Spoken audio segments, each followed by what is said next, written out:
నమస్కారం అండి. ప్రస్తుతం మనం ఖమ్మం జిల్లా తిరుమలాయపాలెం మండలం పాతలపాడు అనే గ్రామంలో రైతు శ్రీశైలం గారి పత్తి చేనుకైతే రావడం జరిగింది. శ్రీశైలం గారు మన అగ్రిషేన్ వారిది విఖ్యాతు అండ్ గ్రోతింగ్ వాడుకోవడం జరిగింది. సో ఆయనకి ఎలా పనిచేసింది ఏంటి అనేది ఆయన మాటల్లోనే అడిగి తెలుసుకుందాం. చెప్పండి సార్. నేను వేసింది 6 ఎకరాలు. 6 ఎకరాలలో ఫస్ట్ స్ప్రేగా అగ్రిషేన్ కంపెనీ విఖ్యాతు గ్రోతింగ్ ఇవి కొట్టిన 3వ రోజు నుండే అసలు ఒక వెరైటీగా చాలా బాగా వచ్చేసింది.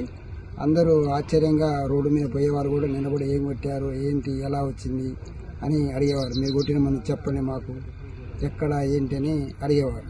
అడిగితే నేను ఇలా కొట్టానని చెప్పాను. దేని పని చేసిందండి మీకు? కొట్టిన తర్వాత ఏమేమి పోయినాయి మీకు?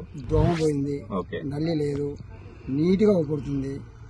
చాలా రిజల్ట్ కూడా చాలా బాగా చూపించింది. ఫస్ట్ స్ప్రే, మొదటి స్ప్రేగా విఖ్యాత గ్రోతింగ్ కొట్టారు.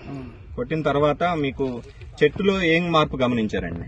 దీంట్లో నీట్ గా ఇస్త్రీ వేసిన బట్టలాగా ఎలా ఉన్నట్టుంది, నల్లగా వచ్చేసింది, నీట్ గా పడదు. అన్ని ఏ దోమ పురుగు అంటే లేవు, మొత్తం క్లియర్ అయిపోయింది. 60 రోజులు టైం అయిందండి వారికి. ఇవాళకి 60 రోజులు పత్తి పంట.